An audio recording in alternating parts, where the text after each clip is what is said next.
नमस्कार, जय माता दी। मैं हूँ एस्ट्रोलॉजर कृष्णा शर्मा। आप सबका बहुत बहुत स्वागत है मेरा यूट्यूब चैनल ज्योतिष टॉक। मेरे चैनल को सब्सक्राइब करना, लाइक करना, शेयर करना बिल्कुल न भूलें। बेल आइकन जरूर दबा दीजिएगा, वीडियो की नोटिफिकेशन आपको प्राप्त हो जाएगी। चैत्र के नवरात्रि आ गए हैं।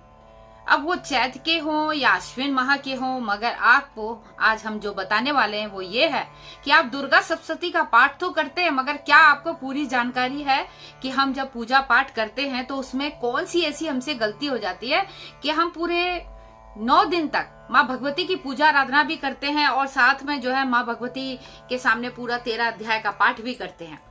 तो उसी से संबंधित आज जो हम विषय लेके आए हैं कि आपको कैसे दुर्गा सप्तशती का पाठ करना चाहिए।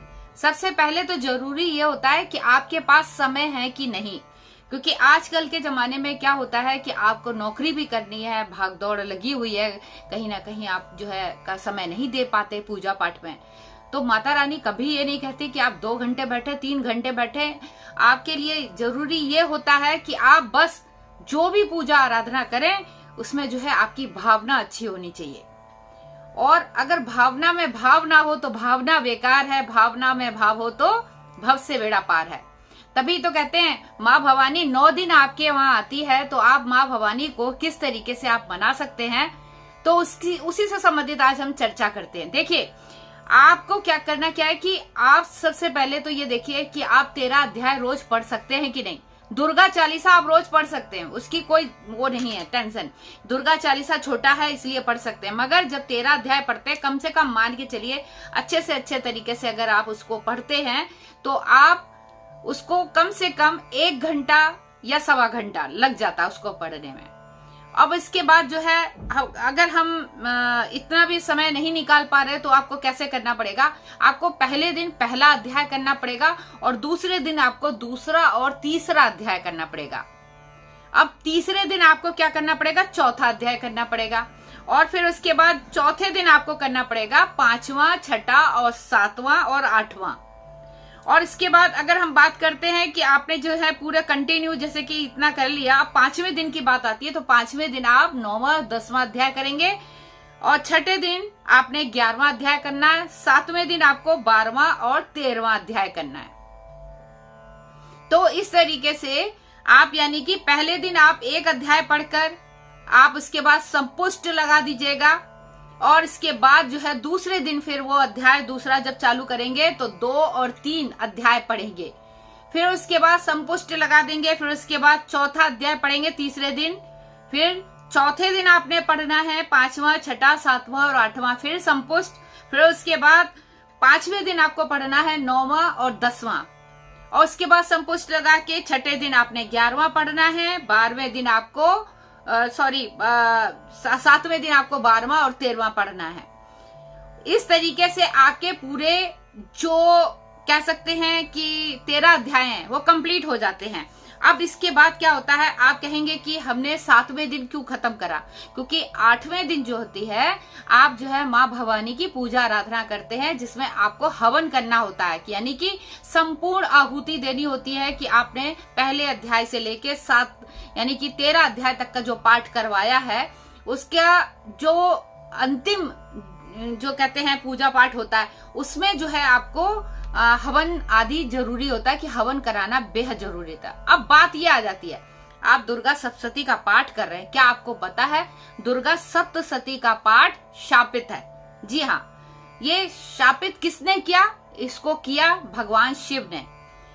भगवान शिव के द्वारा शापित ये दुर्गा स्तुति का जो पाठ हम करते हैं, यदि हम इसको शाप मुक्त करके नहीं पढ़ते तो यकीन मानिए आपका पाठ करना सारा का सारा बेकार चला जाता है। इसमें क्या होता है, सबसे पहले मैं बता दूं, जो शाप मुक्त करते हैं तो जब आप पूजा जहाँ पे आपने स्थल बना रखा है वहां पर आपने पुस्तक को लाल कपड़े में रखना है, उसके पास जल के छिट्टे मारने हैं, उसको स्वास्तिक लगाकर तिलक लगा के उसके बाद जो है आपने लाल पुष्प चढ़ाना है।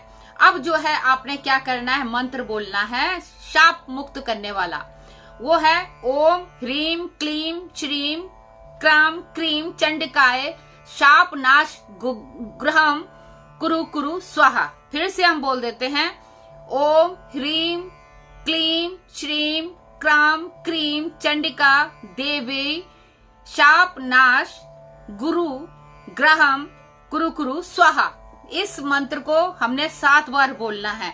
अलग अलग मंत्र हैं, अलग अलग जगह से लिए गए हैं, क्योंकि देवी के जो शाप मुक्त करने वाले जो मंत्र हैं वो अलग अलग तरीके से हर जगह से उठाए गए हैं। ऐसे ही जो है आपको देवी जब पाठ करते हैं तो उसमें आपको मिल जाता है। एक और है जिसको हम बता देते हैं, अगर आपको जो भी अच्छा लगे आप 7 बार पहले उसको पढ़ना है। ये जो है मारीच कल्प के अनुसार जो है सप्तशती जो पाठ है उसको साप विमुक्त करने के लिए बोला गया है।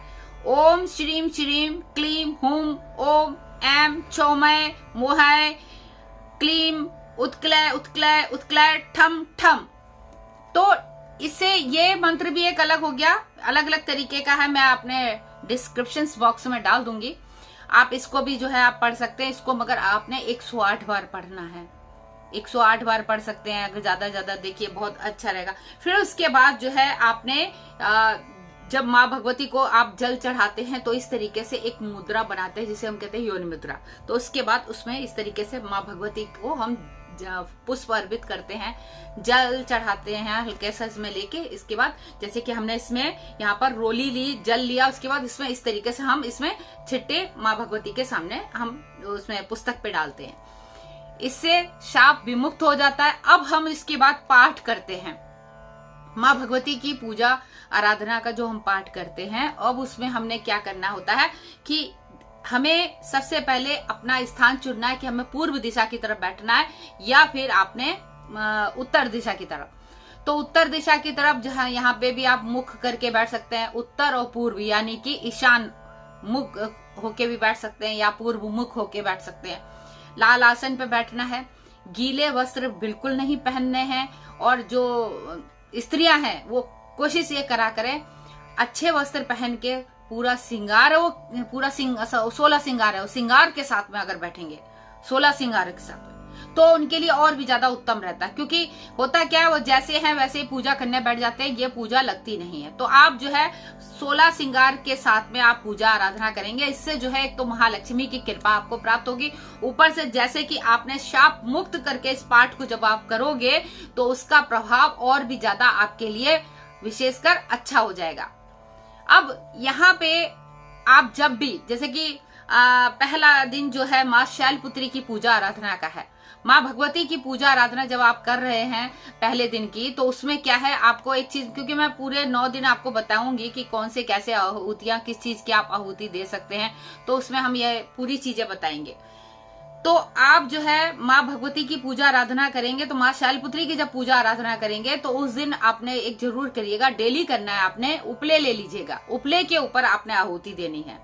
कपूर हो गया, देसी घी हो गया, बतासे हो गए, जो चीनी के बतासे होते हैं वो ले लीजिएगा, लौंग ले लीजिएगा और मेवा रख लीजिएगा, और हो सके तो कुछ भी अगर आपको पुष्प, अगर अच्छा कमल का पुष्प मिल जाए तो मां भगवती को कमल का पुष्प चढ़ाएं, नहीं तो लाल रंग के गुलाब चढ़ा सकते हैं।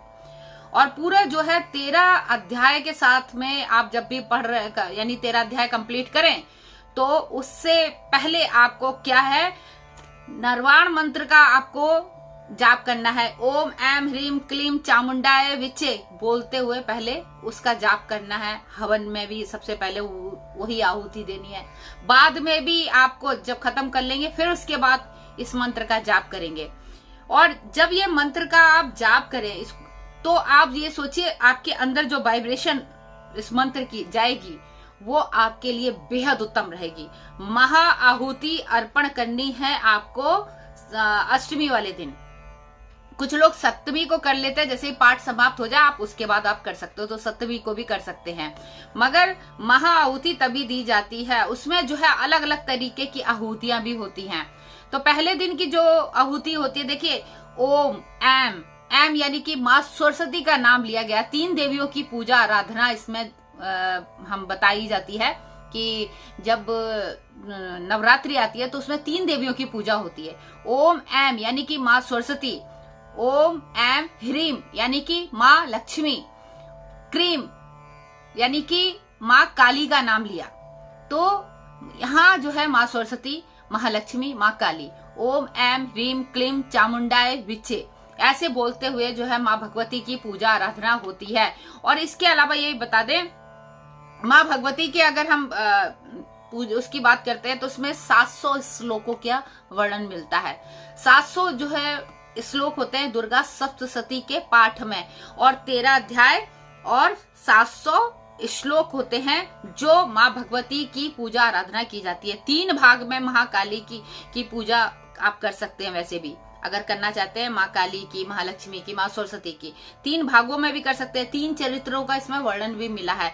तो आप जो है जैसे कि मान लीजिए प्रथम चरित्र में केवल आप पहला अध्याय का आप जाप कर सकते हैं, और मध्यम चरित्र में आप दूसरा, तीसरा और चौथे अध्याय का कर सकते हैं। अब जबकि कहते हैं कि बाकी सभी जो है, जो आखिरी वाले हैं जो अध्याय हैं, वो सारे उत्तम हैं, कैसे भी कर सकते हैं। तो 3 खंड में भी जो है माँ भगवती की पूजा आराधना आप कर सकते हैं। यहाँ मैंने आपको एक चीज पूरी तरीके से बता दी है कि आपने 13 अध्याय को अगर एक साथ नहीं पढ़ पाते हैं, या आपके घर में अगर ब्राह्मण के जरिए किसी की यानी कि किसी ब्राह्मण को बुलाकर किसी तरीके से आप उससे पूजा करवा ले तो बहुत ज्यादा अच्छा रहता है।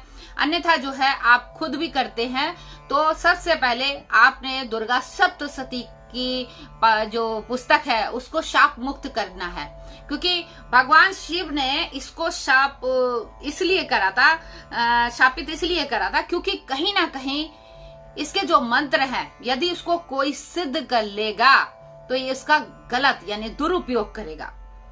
माता पार्वती का जो स्वरूप है माँ काली, वो कहीं ना कहीं उसको जब असुरों ने उसका दुरुपयोग करने के लिए उनको सिद्ध कर लिया था, तो उसका क्या हुआ कि उन्होंने जो है ब्रह्मांड में एकदम तहलका मचा दिया था। तब जो है ब्रह्मा जी ने भगवान शिव को कहा कि आप अपना रौद्र रूप धारण करके इनको श्रापित कीजिए, अन्यथा जो है इनके मंत्रों का यदि भविष्य में किसी ने दुरुपयोग करा तो पृथ्वी का नाश हो जाएगा, संसार का नाश हो जाएगा। तब जो है भगवान शिव ने इसको श्रापित किया था। अब इसको नारद जी ने जब भगवान शिव से और ब्रह्मा जी से कहा कि यदि आप श्रापित कर दोगे तो कभी भी कोई अगर इनकी पूजा पाठ करेगा तो उसको तो उसका फल ही नहीं प्राप्त होगा, तो कोई फायदा ही नहीं है दुर्गा सप्तशती का। तब उन्होंने कहा नहीं, इसका तोड़ भी है। जब इसकी पूजा आराधना करनी है तो इसके लिए विशेष मंत्र का आपको पाठ करना होगा, और उसके बाद जो मुद्रा मैंने बताई है जिसको योन मुद्रा कहते हैं, उसके जरिए जो है आप इसको शाप विमुक्त कर सकते हैं। इसके बाद माँ भगवती की आप जो है दुर्गा सप्तशती का पाठ करेंगे, वो पाठ आपको लगेगा। और जब भी आप पाठ करें तो सामने जल का पात्र रखें, एक दिया जला के रखें, और जब आपका पाठ कंप्लीट हो जाए एक अपने लिए भी जल का पात्र जरूर रखें पीने के लिए। उसके बाद उसमें आपने 7 बार अपने फूंक मारना है। उस जल को आप पी सकते हैं, अपने मुख पे भी छिट्टा मार सकते हैं, और जो पात्र में जो जल रखकर आपने पाठ किया उसको आपने रखना है। कभी भी घर में परिवार में किसी को भी कुछ अगर समस्या कोई प्रॉब्लम हो वो जल आप पिला सकते हैं, पूरे घर में छिड़क सकते हैं, तुलसी क्यारी में भी डाल सकते हैं। तो इस तरीके से जो है आप पूजा पाठ करते हो तो यकीन मानिए आपका जो दुर्गा सप्तशती का जो पाठ है वो पूर्णतया सफल रहता है। अन्यथा जो है आप कितनी भी कोशिश कर लीजिए, आपका पाठ जो है कंप्लीट अगर नहीं हुआ, इस तरीके से शाप विमुक्त होकर भी कंप्लीट नहीं हुआ, तो फिर तो बेकार है। इसीलिए आप जो भी पाठ कर रहे हैं उसका अच्छे से आप करिएगा। अब देखिए हम कहते हैं सिद्ध कुंजिका का पाठ करना बेहद उत्तम रहता है। आप जो है 13 अध्याय भी इस तरीके से नहीं कर पाते तो सिद्ध कुंजिका का पाठ तो जरूर, क्योंकि वो छोटा होता है, आप फटाफट कर सकते हैं, तो उसको आप कर सकते हैं। मगर लास्ट वाले दिन आपको 7वीं और 8वीं वाले दिन आपने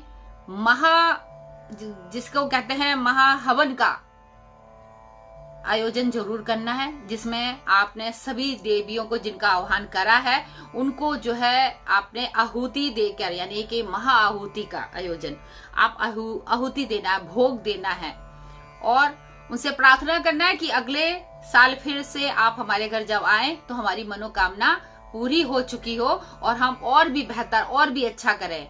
ऐसे माँ भगवती के सामने आप पूजा आराधना करेंगे तो यकीन मानिए माँ भगवती की कृपा आपके ऊपर जरूर बनेगी। अगर आपको हमारा वीडियो अच्छा लगे तो कमेंट्स बॉक्स में लिखना मत भूलिएगा, और साथ ही यही कहेंगे माँ भगवती आप सभी के ऊपर अपनी कृपा बना के रखे, स्वस्थ रहे, मस्त रहे। भगवान भोलेनाथ आप सभी पर अपनी कृपा बना के रखे। तब तक के लिए मैं एस्ट्रोलॉजर कृष्णा शर्मा आपसे चाहती हूँ इजाजत। हर हर महादेव।